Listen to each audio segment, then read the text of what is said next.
Estamos de volta com o Expresso CNN, já com o grande debate de hoje. Eu lembro a você que o quadro é um sucesso, um grande sucesso na CNN americana e um novo modelo no nosso país. E o nosso objetivo, adotando esse novo modelo, é sempre apresentar temas relevantes com visões diferentes sobre o mesmo assunto. E para quê? Para que você construa, então, a sua opinião, a sua forma de pensar. Sei. O Supremo Tribunal Federal começou hoje a discutir o destino do inquérito das fake news. O julgamento decide um pedido da Rede Sustentabilidade e que pede o arquivamento. Em maio, a Polícia Federal fez uma operação contra sites ligados ao presidente Jair Bolsonaro. Eles são acusados de fazer ataques a ministros do Supremo. O primeiro tema de hoje é: o inquérito das fake news deve continuar?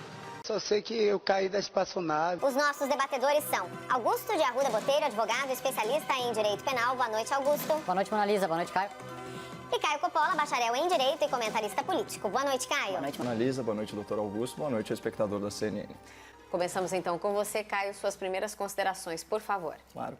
Bom, esse tal inquérito das fake news é flagrantemente ilegal. Ele é repleto de vícios de origem, abuso de autoridade e violações à Constituição, às garantias fundamentais, ao devido processo legal e aos direitos humanos. Quem compactua, ou mesmo quem é conivente com esse inquérito, escancara publicamente o seu viés autoritário, porque só alguém que coloca suas preferências políticas acima do seu compromisso com os valores democráticos pode apoiar um ataque tão covarde à liberdade de expressão.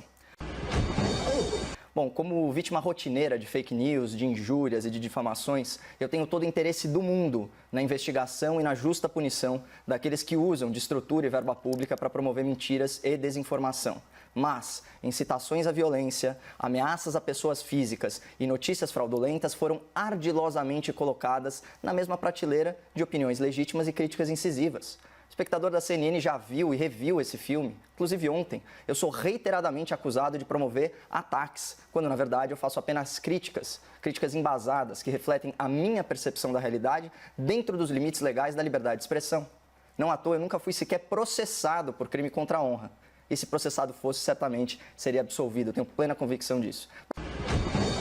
Voltando ao STF, a gente não pode abrir mão do direito de afirmar em alto e bom som que o Supremo Tribunal Federal é uma vergonha. Porque isso não é um ataque à instituição, mas uma crítica à atuação dos seus membros, alguns dos quais, no entendimento de muitos, não atendem sequer ao critério técnico de possuírem o tal notável saber jurídico. E numa nota pessoal, para que fique bem claro, eu não defendo intervenção das Forças Armadas, o fechamento do STF ou qualquer outra pauta mais radicalizada. Eu defendo o impeachment de ministros que cometeram abuso de autoridade e crime de responsabilidade, a reforma do sistema de indicação para o STF e o estabelecimento de mandato de 10 anos por exercício desse cargo. E vejamos se não há motivo para vergonha diante dessa citação que eu trago aqui para o espectador da CNN. Abre aspas. Quem não quer ser criticado, quem não quer ser satirizado, fique em casa. Não seja candidato, não se ofereça ao público, não se ofereça para exercer cargos políticos. Essa é uma regra que existe desde que o mundo é mundo. Querer evitar isso por meio de uma ilegítima intervenção estatal na liberdade de expressão é absolutamente inconstitucional. Bom, eu não poderia concordar mais. Contudo, por mais inacreditável que pareça, essa foi uma fala proferida no plenário do Supremo Tribunal Federal pelo ministro Alexandre de Moraes, que é o relator desse famigerado inquérito das fake news. Essa fala do ministro, além de escancarar a sua incoerência, o seu casuísmo e a sua pessoalidade ao julgar matérias relacionadas à liberdade de expressão, ainda contém uma ironia do destino. O ministro foi o primeiro representante das elites a lacrar o fique em casa. E percebam que o fique em casa do STF é tão hipócrita quanto o fique em casa daqueles quarentenados de geladeira cheia. Então, de um lado, nós temos uma elite recebendo em dia, com a tal imunidade financeira ao vírus, impondo uma quarentena horizontal a pessoas saudáveis que estão perdendo seus empregos, empobrecendo semana a semana, o famoso morra em casa. E aqui no caso do STF, a gente tem um tribunal que censura a imprensa, manda suspender contas de influenciadores na internet, ordena busca e apreensão contra os seus críticos mais ferrenhos, só que de forma cínica. Quando estão julgando processos que não os afetam pessoalmente, os ministros aí se transformam em verdadeiros defensores dissimulados da liberdade de expressão. Vou ler de novo aqui a frase para o espectador da CNN. Quem não quer ser criticado, quem não quer ser satirizado, fique em casa. Ora, isso não vale também para os ministros? Haja hipocrisia. O tribunal, que deveria ser o guardião da Constituição, é tão arbitrário, mas tão arbitrário, que não assegura o respeito aos direitos humanos e às garantias fundamentais quando os alvos são seus adversários políticos. Pior, promove a sua perseguição judicial, incorrendo naquele autoritarismo que tanto critica nos outros. Mas a postura autoritária do Supremo ela não se limita a palavras, cartazes e posts na internet. A ditadura do judiciário ela se manifesta na prática e contra ela não há quem recorrer, já dizia Rui Barbosa. Porque o único controle democrático contra todos esses abusos de autoridade e crimes de responsabilidade dos ministros é o impeachment, que depende da anuência do Senado, né, cujos membros são julgados pelo próprio STF. Então percebam um mecanismo perverso, um ciclo vicioso, que incentiva as elites do judiciário e do legislativo a atuarem em conluio, se blindando mutuamente e garantindo contra o interesse público que ninguém vai julgar ninguém. É por isso que um ministro do STF pode mandar prender um cidadão em um voo comercial e nada acontece. E é por isso que um senador da República pode ter mais de 10 inquéritos penais mofando nos arquivos do STF sem julgamento. O finado Aldir Blanc, saudoso, falava em esperança equilibrista. Aqui nós estamos diante da impunidade equilibrista. Senadores réus e alguns ministros do STF andam numa corda bamba e eles só não caem porque tem ilegalidades igualmente distribuídas em ambos os lados. Então, feita essa introdução de caráter mais político, né, ao longo do debate eu pretendo explorar argumentos de natureza jurídica que fizeram, inclusive, a Procuradoria-Geral da República rechaçar e solicitar o arquivamento desse inquérito ilegal que desonra e envergonha, sim, a instituição do Supremo Tribunal Federal. Vamos então, Augusto, para as suas primeiras considerações, por favor. Boa noite a todas e todos.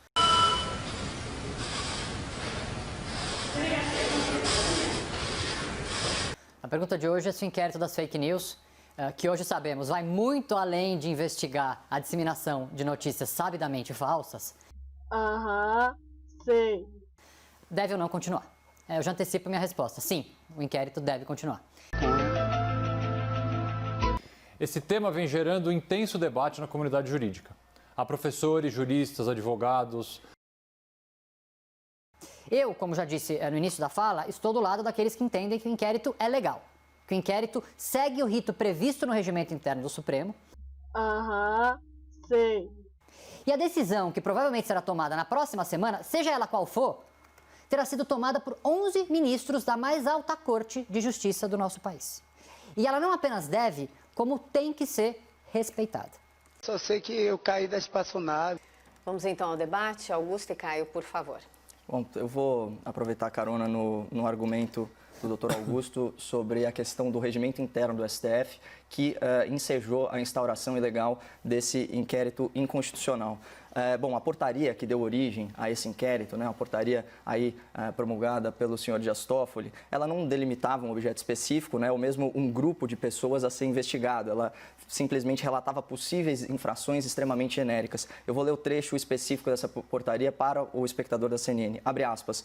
O presidente do Supremo Tribunal Federal, no uso de atribuições que lhe conferem o regimento interno, considerando a existência de notícias fraudulentas, conhecidas como fake news, denunciações caluniosas, ameaças e infrações que atingem a honorabilidade e a segurança do Supremo Tribunal Federal, de seus membros e familiares, resolve, como resolvido já está, nos termos do artigo 43, instaurar inquérito criminal para apuração de fatos e infrações correspondentes em toda sua dimensão. Então, percebam, né, que a justificativa, o embasamento jurídico que fundamenta a portaria que instaura o inquérito é o tal artigo 43 do regimento interno. E aqui vai ser um prazer ler para o espectador da CNN o que diz o artigo 43. Abre aspas.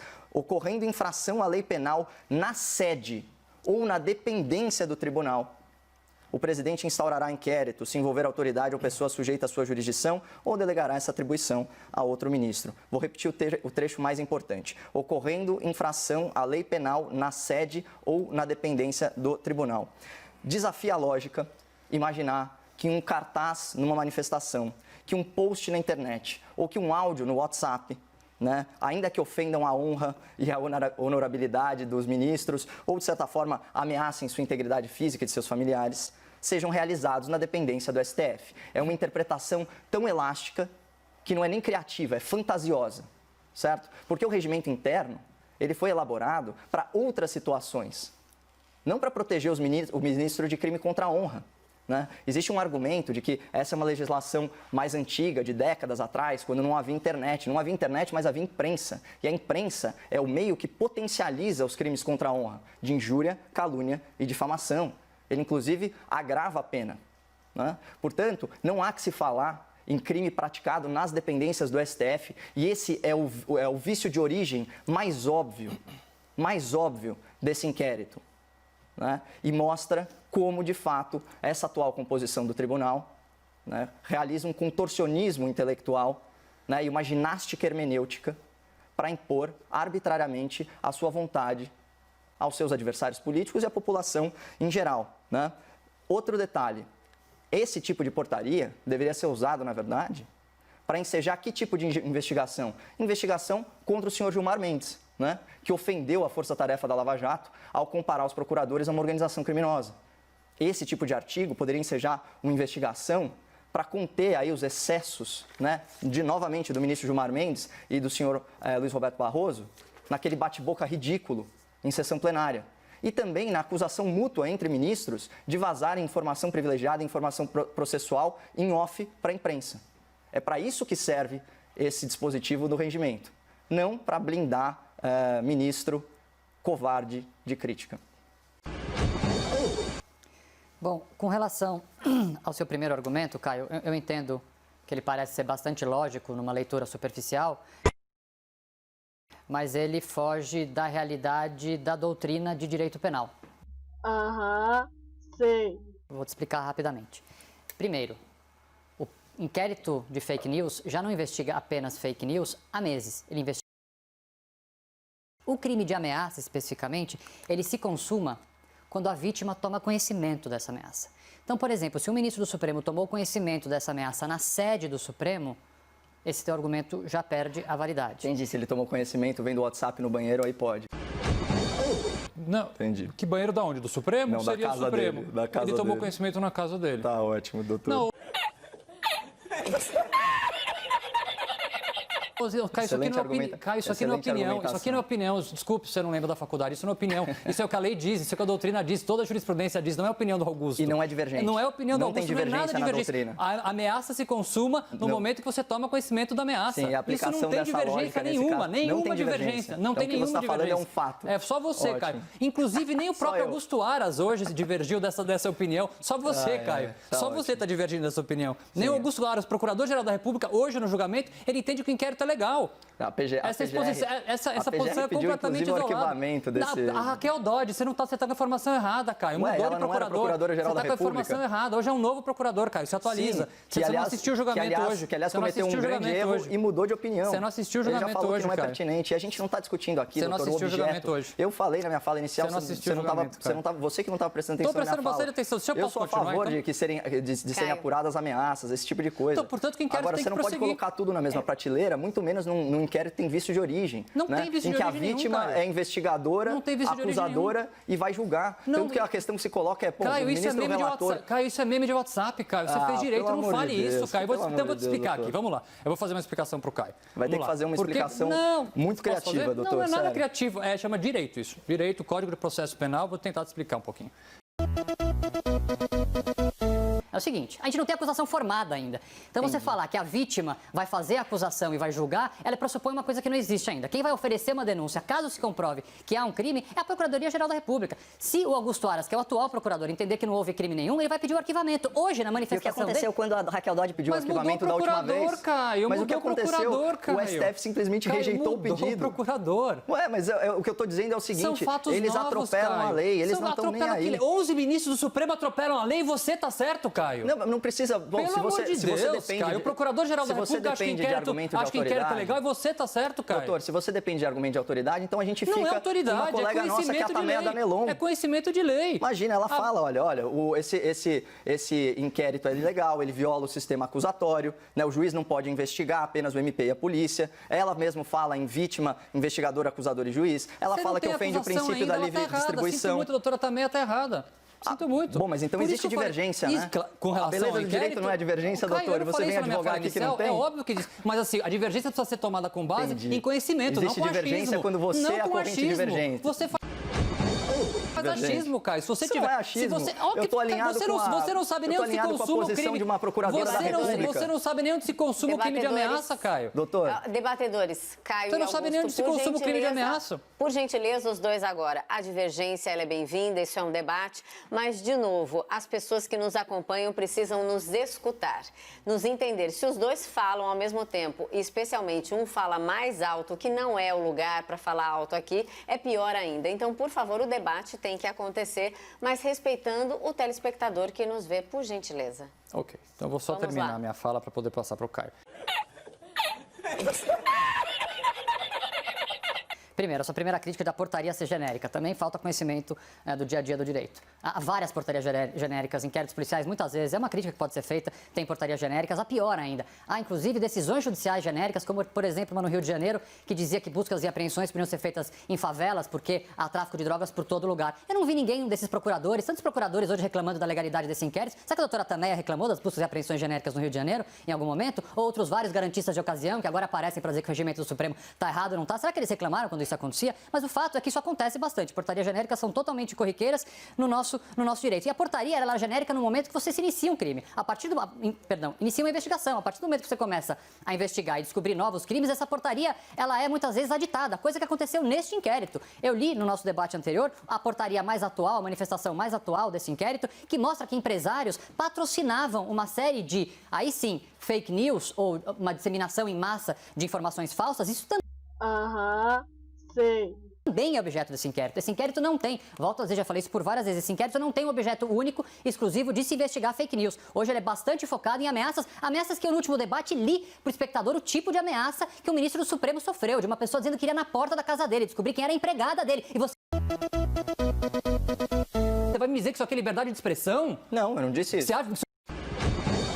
Então, por que o inquérito é legal, então? O inquérito é legal porque ele mistura alhos e bugalhos, doutor. Porque ele foi instaurado com base num regimento, no desrespeito ao regimento interno. Posso falar agora? Você já tergiversou à vontade? Você quer ler de novo o regimento? Fica à vontade. O que diz de errado? Não, não vou. Eu já li e o discernimento do espectador da CNN é mais avançado do que isso. Eu não preciso ficar me repetindo. Pode ler de novo. Agora, de novo, já que você tem essa tara pela autoridade, então vamos falar da argumentação da procuradora Tameia Danelon, que foi chefe da Força-Tarefa da Lava Jato aqui em São Paulo. Ela fala assim que o inquérito viola o sistema acusatório, ofende o princípio da livre distribuição, não investiga fatos... Agora eu estou lendo ipsis literis, não investiga fatos objetivos específicos. Fake news sequer é um crime tipificado no Código Penal. Da mesma forma, falou a procuradora Raquel Dodge, que sequer foi indicada pelo presidente Jair Bolsonaro. Né? Outra coisa, aqui, esse ponto que eu enderecei no meu comentário, olha, os supostos crimes não ocorreram nas dependências do STF, assim não há competência processual da Suprema Corte.